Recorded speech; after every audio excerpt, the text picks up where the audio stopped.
agree.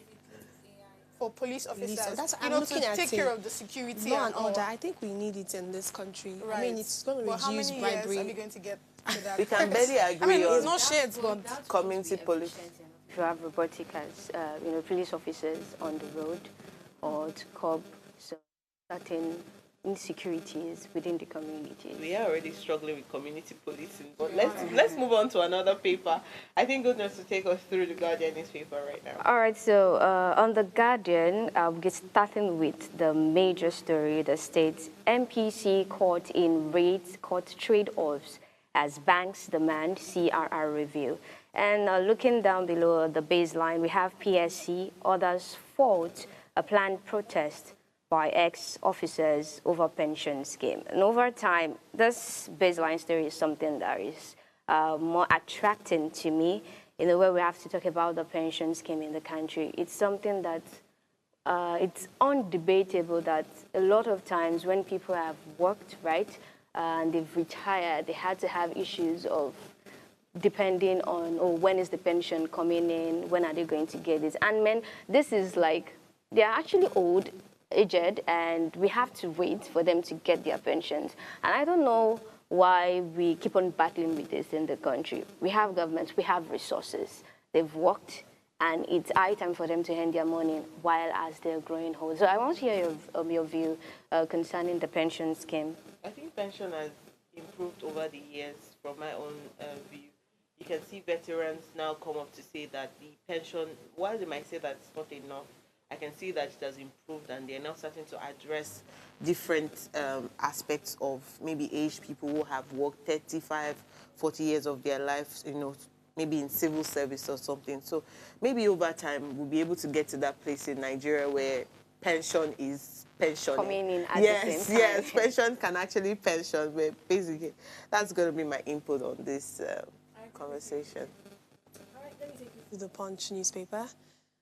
Phew, there are a lot of stories to talk about here, but I'm going to restrict myself to just talk about the health sector and things that really needs to be, we need to scream it out very well.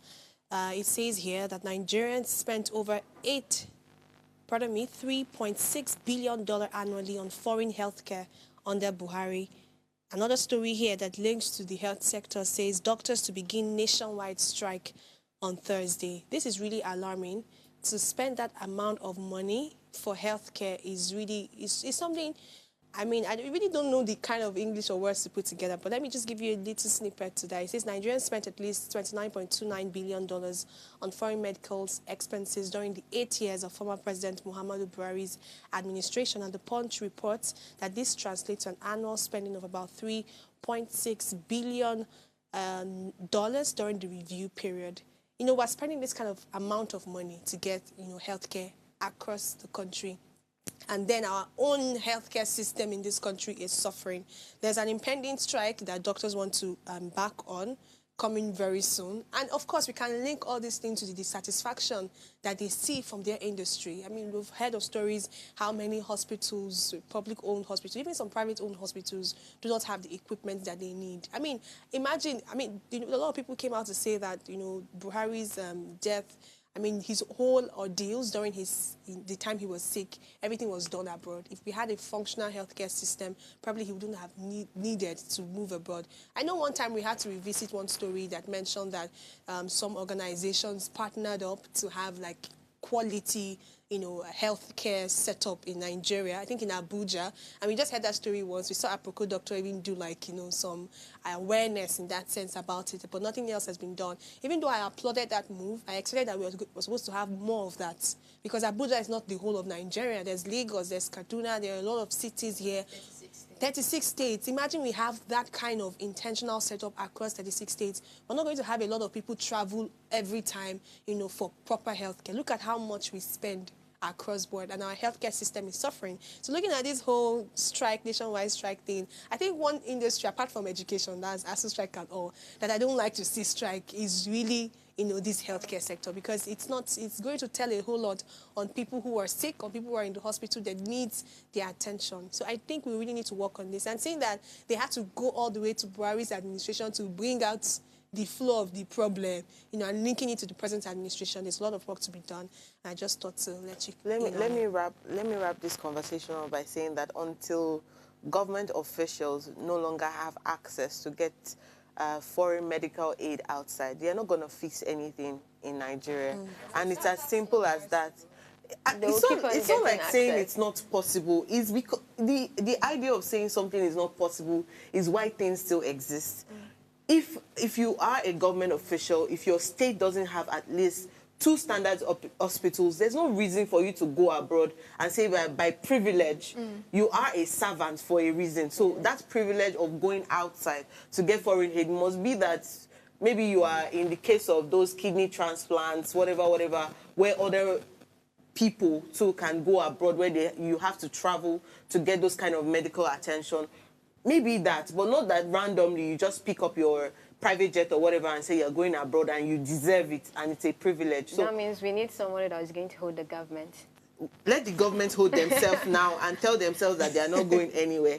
But basically, that's all we have on today's newspaper. This morning, join us as we discuss the implications of creating 31 new states in Nigeria. We'll be joined by 2 expert guests in a minute, and we'll be taking your questions and comments live on our social media platforms. So be sure to join the conversation. We'll be right back after this break. Please stay tuned.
Welcome back to the show. Today, as I mentioned earlier, we're discussing a very sensitive issue. Can Nigeria afford the cost of 31 additional states? Nigeria's current structure of 36 states and 774 local governments has been in place since 1996. However, demands for the creation of new states have persisted, driven by various factors such as ethnic and regional identity, economic development, and access to resources. Proponents of creating new states argue it would promote more effective governance and development at local level, allow for more diverse representation and voices in government, address historical grievances and marginalization of certain groups. But critics, however, has raised concerns about the financial sustainability of creating new states, the potential for increased bureaucracy and corruption, and the impact on Nigeria's already strained economy. And that includes persons like the governor of Abia State, Alex Oti, who also gave a statement over the weekend, stating that 31 new states might be far-fetched. And this proposal of this creation of the 31 additional states has sparked intense debates, with proponents, as I said, arguing that it will accelerate development and improve governance, while critics question the feasibility and potential consequences of such a move. Joining us right now as we explore this complex issue with us is Mohammed Abdullahi and Professor Simeon Inna, who will also help us to examine the potential implications of creating these new states in Nigeria. You're very welcome, Professor Simeon and Mohammed. Do I have you here? Thank you, ladies. Although in broadcasting, we don't have ladies. We have gentlemen of the press. So thank you, gentlemen of the press. I would prefer ladies, sir, but thank you very much for that. And it's so nice to have you here. So this conversation is something that, as I said, affects us all, because even as people from the West, on this table we have people from the West, people from the South, people from the East, and it seems like representation matters at every time. But what do you think are the estimated cost of creating these 31 additional states in Nigeria, and how would you think these costs would be funded? We already have economic strain as it is. We're funding 36 states. Even hospitals, like you rightly said on the newspaper this morning, has become a struggle. So do you have, maybe, are you for it or against it at this point? From the perspective of Alex Otti, I join my views with him because we already have a feeding bottle economy. Every month, the 36 states run to Abuja to ask for funds. When you now create 31 states, that you can address Otti as a financial expert, because aside from being a senior executive in First Bank, he was the MD, chief executive of Diamond Group for 10 years. So he knows what he's talking about, and he's been there. He's there already.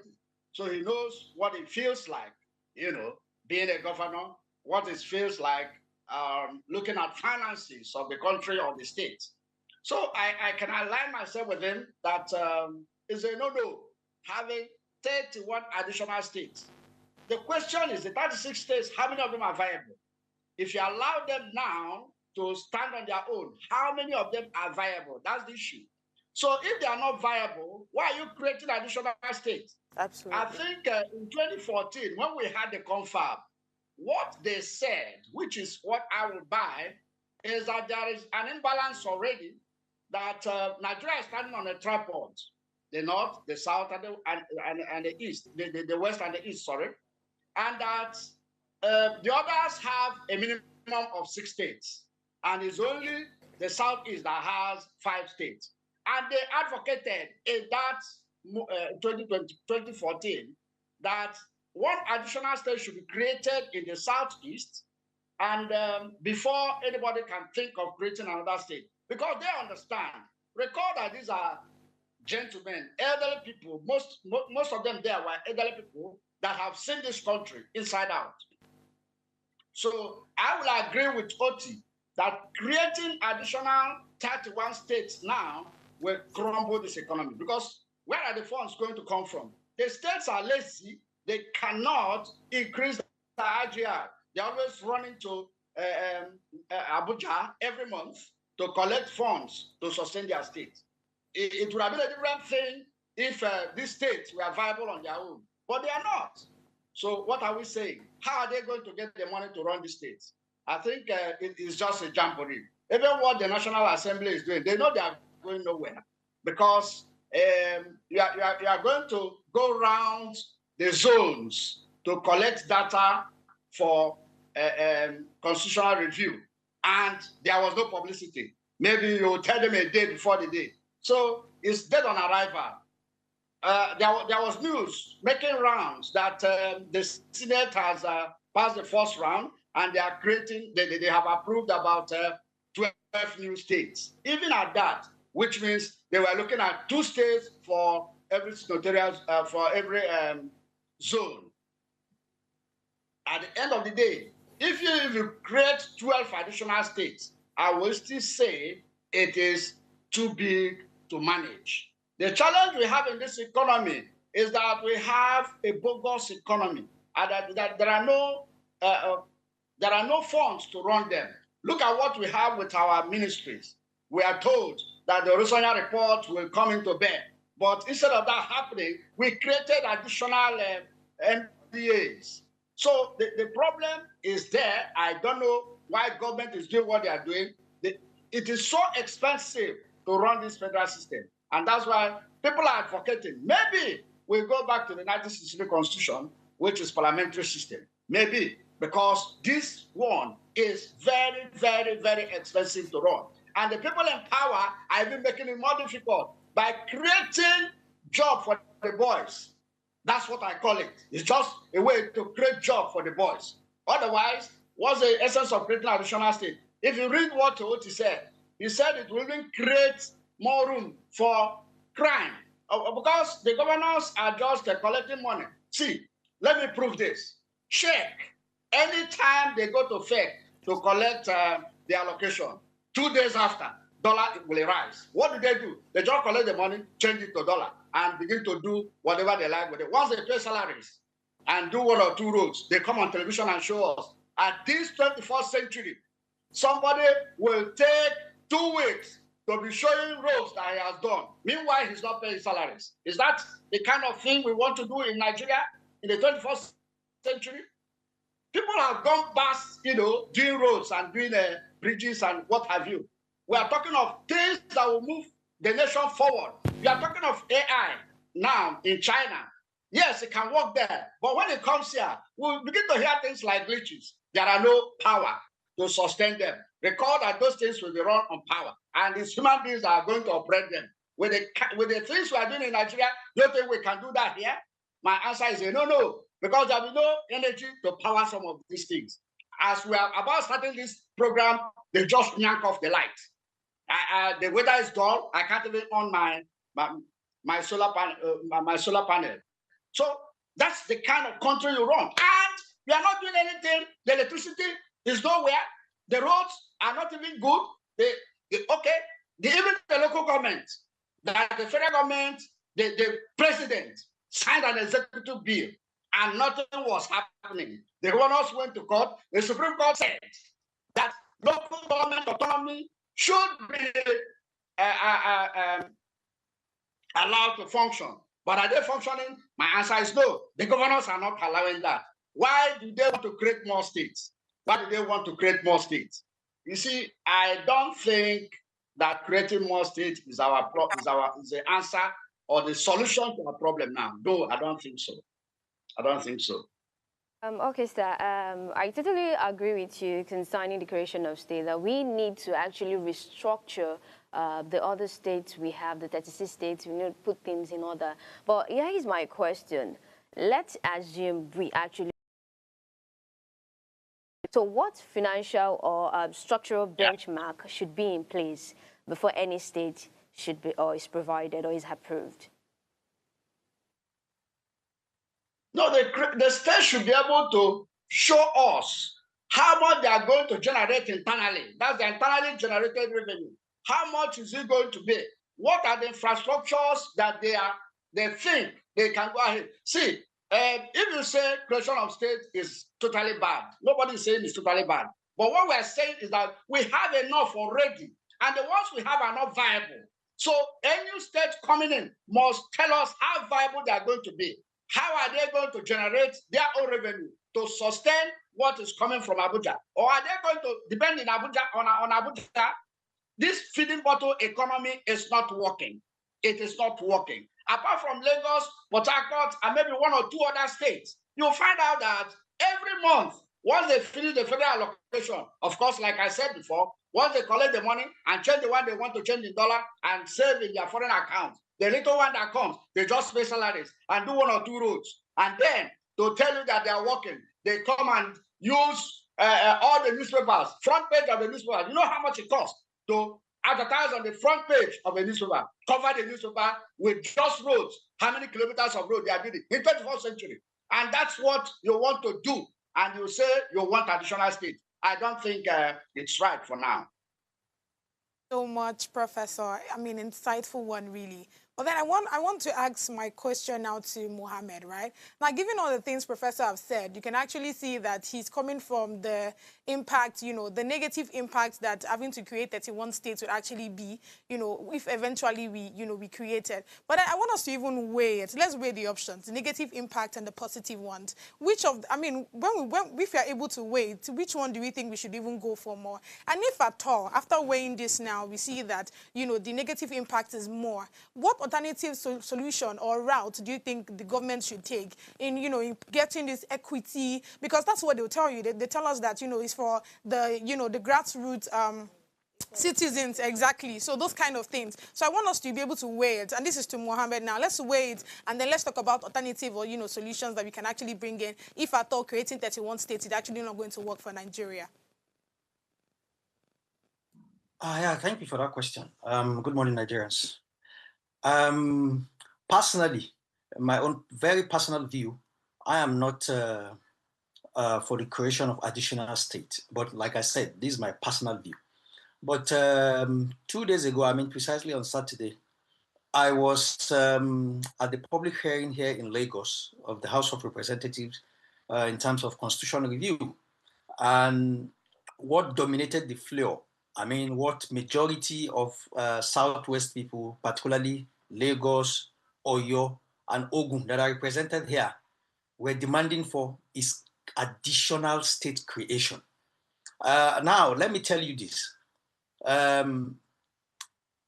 There are injustices in this country, I mean, in so many spheres. For instance, I had the prof talking about the country sitting on tripod. I mean, the North, the West, and the South. But it might also interest you to know that Oyo State alone, please, and you can verify this, Oyo State alone is about 28,000 plus square meters, while the whole of Southeast, comprising of Imo, Ebonyi, Anambra, Enugu, and Abia, is just a little above 29,000 square meters. And now you find the whole of Southeast having 5 governors, more than 18 senators, and about perhaps 44 House of Rep members. But just Oyo alone, Oyo has just 1 governor, which has almost same land mass with the whole of Southeast, which has same, in fact, even perhaps in terms of population also. And so there is imbalance there. So if the people of Oyo State, for instance, who are fighting for Okeogun State to be created out of Oyo State, another Ibadan State to be created out of Oyo State, if they are fighting for this, if you think about this critically, you see they are also right. Because like I said, in terms of landmass, Oyo State alone is almost equivalent to the whole of Southeast. You understand what I'm saying? If you come to Lagos at the same time, Lagos has most population in Nigeria, but just has about 20-something local government recognized by the Nigerian constitution, which means the federal government is only funding these 27 local government. While Kano State, in which Jigawa State was even carved out, Jigawa State was carved out of Kano State not too long ago, had 44 local governments still standing, recognized by the constitution. An additional almost 30 local government in Jigawa State. So meaning if you put Kano State only together, when it was with Kaduna, with Jigawa State, you have almost 70 local government recognized by this constitution. And Lagos, which is your central commercial center, has more population than any other state, has just 27 or 28 local government recognized by the constitution. So like I said, personally, I am not for additional state creation. But if you look at so many injustices, meted out around some of these things, like I mentioned, these facts, you can cross-check them. You see that people who are clamoring, people who are agitating for additional state in some respect, in some areas, like even Kogi State. Kogi State is so large. Niger State is the largest state in Nigeria, still about 70,000+ square kilometers, more than the Southeast double. You understand? And it's just a state. So if you look at some of these imbalances, and we are in a democracy, if people want more state, and they can justify it based on some of these facts that I have mentioned, I don't think there's anything wrong in creating additional state. Then mind you, I think I also disagree with some of the points raised by the professor. Please, with due respect. If we are talking about how to fund the state, I think it's very simple. To a layman like me, for instance, if you give Oyo State 2 billion naira every month, for instance, this is my own analogy, please, and then you create Ibadan State out of Oyo State. So it means Oyo State should take 1 billion and Ibadan State should take 1 billion. That is just my own layman understanding. So it means Oyo State and now new Ibadan State will find a way to augment the earnings coming from the federal government by their own IGR. I think it's as simple as that. You understand? So I think the issue of even funding is not a big issue at all. If a state is earning so amount and you are agitating for additional states from that state, it means the current federal allocation should be splitted.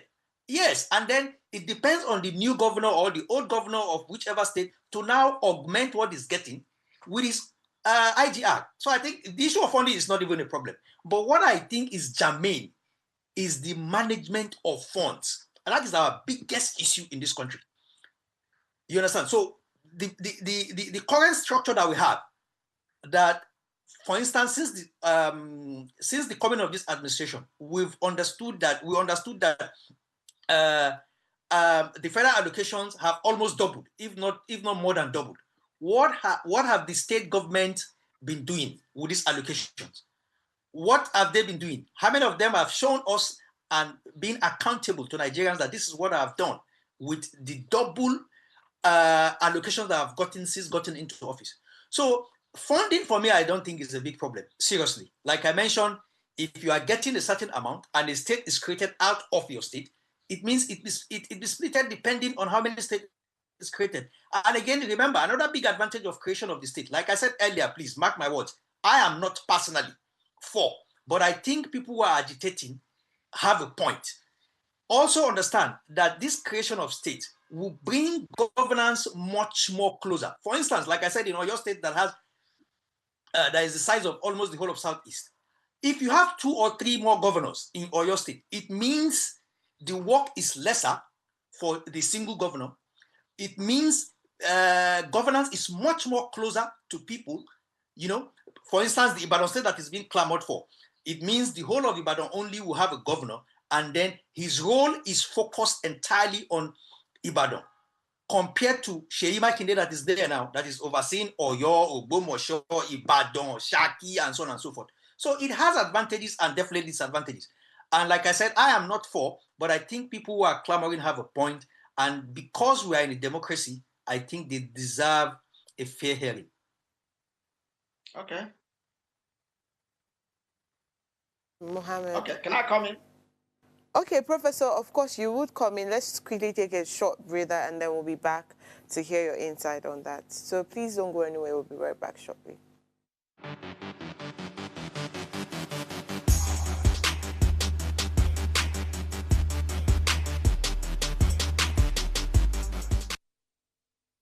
Welcome back to the show. Of course, Professor Simeon, you wanted to add to what Mohammed had said. Do I still have Professor here? Okay, Oluchi, I think you have to direct your question to Mohammed. I'm still here. I'm still here. Okay, Professor, you wanted to come in to give your own insight. Yes, please speak. Yes. All right. So he was talking of Lagos State having the 720. Lagos State has 20 local governments. That's that. And about landmass, when people come up with such arguments. Now, he wants Niger State too. Niger State is about 3 times of Oyo. It has 1 state. Now, look at River States. Niger and Ibadan can make it 10 times. But the idea of rivers alone can fund both Oyo and Niger. So this landmass issue should be discussed. That's why to Kano, you know, this argument that Kano was created the same time Lagos State was created. Because of landmass now, Kano, the original Kano now has, if you combine the 2 states, they have about 77 local governments, while Lagos State is having only 20 local governments. Let me shock him. It is only in Nigeria that when you move close to the desert, the population is small than when you go to the savannah. In other clans, once you are going to close to the desert, the population decreases. So this issue of landmass has been the trajectory that politicians are using to, get to what they want. Landmass per se does not give you an increased IGR because we have seen it play out. I've given you the example of River State, that the landmass is so small compared to Oyo and Niger. But they will tell you because of this, go to those areas, you will travel more than 1 kilometer, you will not see a building. Yet, it's a local government. So let's look at issues from the right perspective. Yes, I agree that it is not completely out of place that some people should agitate for a state if you are talking of a democracy. For Lagos State, for instance, Alimosho is the biggest local government in Nigeria. And when the former governor, Tinubu, made attempt to create more local governments. The federal government rebuffed it because it is on the exclusive list. Now, having said that, one will expect that for Lagos State, for instance, maybe an additional state should be getting from Lagos State. Why? Because their IGR is high. They can afford another state. But states like Niger and Ibadan, for instance, what is their IGR? What have they done to improve their IGR? What is their IGR today? What has it been? So how are you telling me that creating more states will not improve the IGR? It's a no-no for me. But for states that have shown capacity that they can increase their IGR, like Lagos State, if they say they want an additional state, well, by all means, yes. Because if that state was created in 1967 and up to now, nothing has been done to improve the place, even the local government. I think for them, if they ask for an additional state, I won't have any issues with that because they can adequately fund the new states. Professor, I really love the beautiful analogy that you have helped, us see this morning. And I'm also trying to link it with what, Mohammed has also said. But I want us to come to, let's have like a very solid conclusion in that sense. Are we saying that this creation of states would only work for certain states that already have, how did you put it now, the capacity to be able to take such, maybe looking at land mass and the fact that they're already overpopulated, like Lagos, Kano, and some other state that you've mentioned? Are we looking at that option, looking at what Godriche said as alternative? Let's just have that solid conclusion. Mohammed, can you please address that? Yes, I think that's my submission as well. I am not, like I said, I am not personally for the creation of additional, because I see it as balkanization of our nation, seriously. And it is actually not the root cause of our problem, or it's actually not the solution to the myriads of our problems. But, I think people should have fair hearing. Remember, we practice democracy, you understand? So I don't think it's right to totally shelve off people's concern about landmass. Seriously.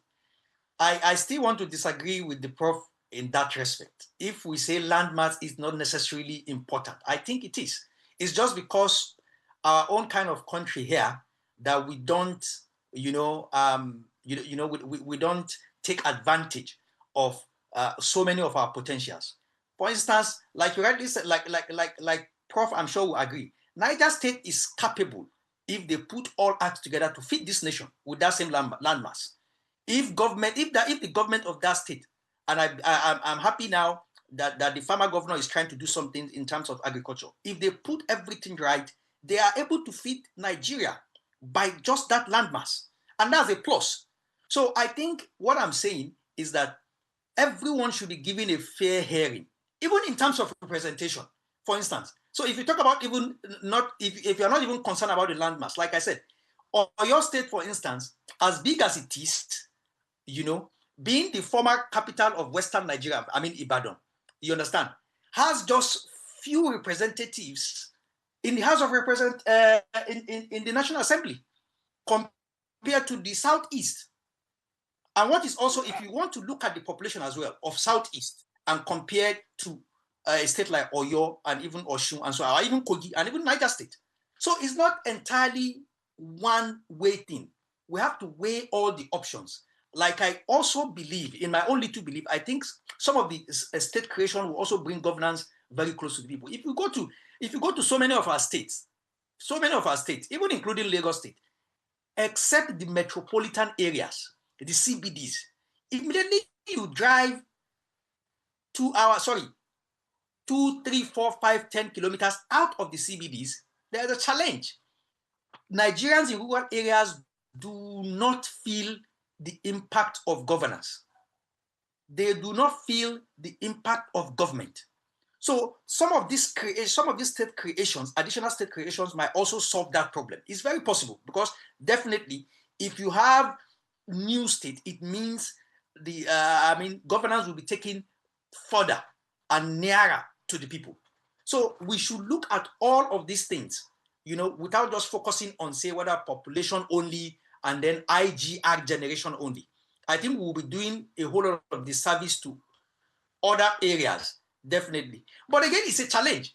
Even if you create a new state today, and we sort of restructure the country, it means those new government that will be created, or new state, governors of those new states that will be created, will find a way, definitely, to improve their LGR, because if they can't generate much, it means they are dead on arrival. So that will become their own problem. So I think, in conclusion, we should just have a fair hearing. We should make it. We are a democratic nation. We've been running democratic government now for the past 20 years plus. So I think we should give people fair hearing and then put things into consideration rather than just a blanket and a one-way forward thinking that this seems to generate. Madam Professor Simeon, for joining this conversation. Yeah. And what I really like about this is the fact that you are both from two different states, still, analyzing what could be for other states going forward. So I've seen the aspect where people have complained, or people from certain states have complained of lack of representation, just because the person who has been elected comes from a particular local government or from a particular side of maybe the many ethnic groups. And so when the person is in power, they tend to only fix those areas where they are from and then neglect the other side, maybe due to historical issues or maybe land issues before they became what they became and all of that stuff. So maybe I might agree with Mohammed that people should get fair hearing, but they should also give reasons why this should stand. Why should you have an extra state? And it should not just be about we are more in numbers in this ethnic group than the next person. It should have economic benefits and very strict security provision in that sense, because security issue is still something that is very bothersome. And if we now start to split states that are supposed to be together, where it might even be that their togetherness is what is even stopping that place from crumbling, and they will now start to split them, they might start to put strict rules to the next ethnic group, which might even promote more security challenges. So I think that there should be very, very strict rules to why an extra state to be created, even regardless of their landmass and the possibilities of, creating their IGR. But bringing all of this together, policy is what would effect these changes. So what kind of policies do you think, or policy changes do you think would be needed to support, if at all these certain states now particularly really need to be represented in that state? What policy changes would you advise? Let me start from Professor Simeon, and then Mohammed can take his own contribution. Let me address an issue before I come to your question. The issue of Niger feeding Nigeria. What have they brought to the table as we speak now? See, we'll just say some of these things because we want to say them. In a country where somebody will study agriculture and will wear a suit and tie and is looking for a job in the bank, is it a country where you're talking of landmass feeding the nation? Now, if that was the case, some of us will, say, okay, go ahead with that. Now, talking of fair hearing, if you're talking of fair hearing, you always talk of the minorities. Do you know that the states have the Southeast the minority? Because they have the least number of states. They have the least number of representation at the National Assembly. So what are we talking about here? I said it earlier that this country started on a tripod before we had a fourth region. That's the Midwest region. Now, you make the other ones. Recall that all the states have been created by the military.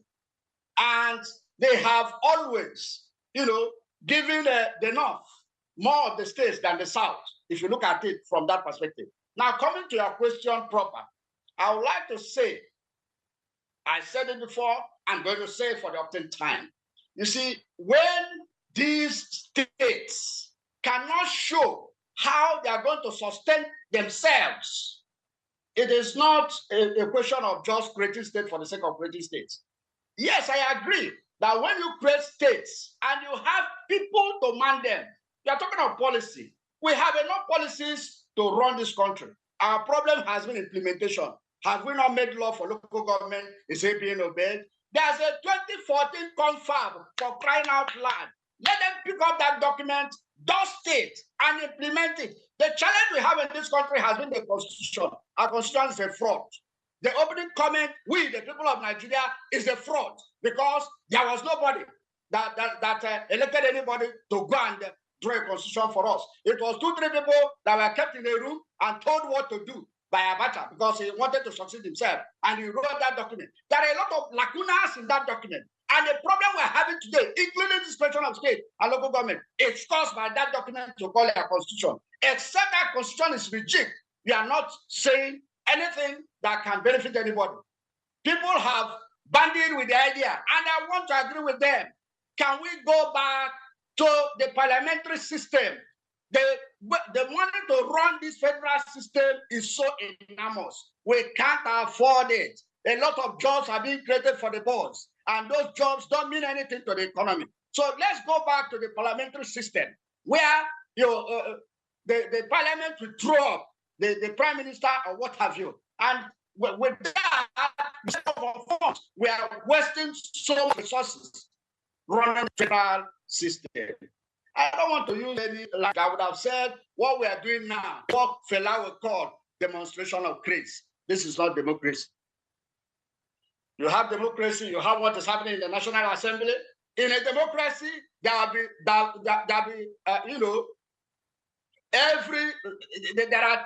main arms of government. You have the executive, the legislature, and the judiciary. But a system where what we have today is just the executive. Every other person, the executive, the president is just like a headmaster, and others are class teachers under him. That's why you can hear, oh, your mandate you shall stand on the National Assembly instead of the anthem of the nation. Thank you. Thank you very much.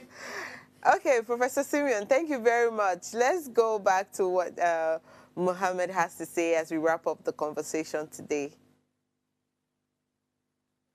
Yeah, it's been an interesting one. Very interesting. Like I said, yes, like I said, whether I understand Prof's point of view, but again, at least whether it's on paper only, we run a democratic government. You understand? And then people should be given fair hearing. My own biggest challenge is the fact that very many things that we've been clamoring for is in fact not our major problem. I think for me as a Nigerian, our biggest problem has been the judicious use of our very limited resources. Nigeria is a very poor country. I don't know whether we want to agree or not. We are a very poor country. But our biggest problem is not the fact that we are poor, but our biggest problem is that we are not judiciously using our limited resources. Seriously.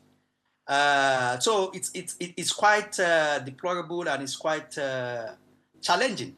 The policies are there. Yes, I want to agree with Prof. I mean, in this regard, that the Constitution is a very big problem. Seriously, there are so many things in that same Constitution that needed to be amended, or perhaps the Constitution overhauled totally. You understand? The issues of security vote, for instance, that the government is not accountable for. The president and the governors are entitled to security votes every month in billions of naira that nobody can ask them what they do with it. This is a big problem for a country that is grappling with paying teachers or even 70,000 naira as minimum wage. So there are so many things in that Constitution that needed to go. For instance, it might shock you. Nigeria ceded Bakassi local government. A large part of that local government was ceded to Cameroon since the days of former President Obasanjo. But is that effected in our Constitution? We still have it that we have 774 local government listed in that Constitution, and Bakassi is fully listed there.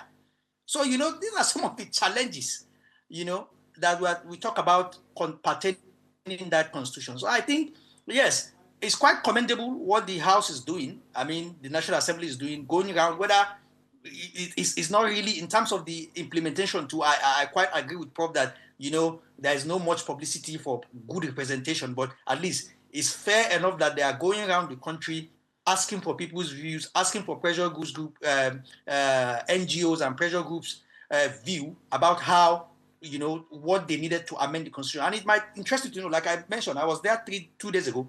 The state creation is the number one thing on the list that people are shouting. Then secondly, state police. We have understood that, for instance, now, someone can't just sit in Abuja and give directives to somebody far away in Zamfara, in Anambra, and so on and so forth. In terms of security, we needed a security that is down to our local government, to our communities, so that we can checkmate this issue of insecurity. Yeah. So I think it's commendable what the National Assembly is doing, and hopefully by the end of this exercise, we're able to get a document, a constitution. We're able to amend the constitution or even write a new constitution that will be beneficial to every yearnings of the larger populations, of Nigerians. Thank you very much, Mohammed, and of course, Professor Simeon, for joining the conversation, as I said.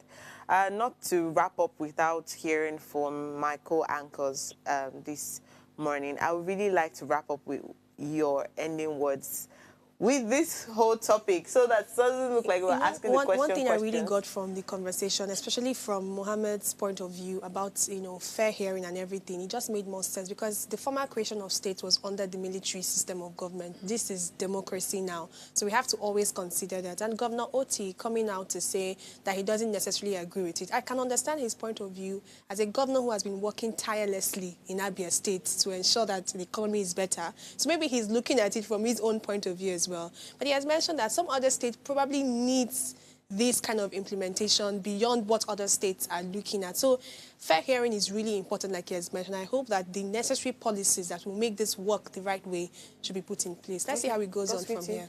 Emphasis on policies, actually. I feel like with the right policies in place, we'll be able to get what we want. And I wanted to even talk about the funds at which we'll be using to sustain this, this state. We mainly, the creation starts. So I just hope that we are able to, get that. Given how it is with loan and how we've been, accumulating loan for the past, how many years now. So I just hope that they find better means. As Nigeria. Do you understand? I just hope that they find better means to, get the loans that be able to fund this properly. If not, you know how it is now. When you start, something in a very rocky, manner, it of course will definitely fail. So I just hope that, they are able to put these things together. But yeah, that's it for me. Okay, goodness. All right, for me, actually, I'll start with looking at what he said, that not the professor, that concerning the Oyo State and the Southeast, right? That we have more of local government in the Southeast than in the Oyo State.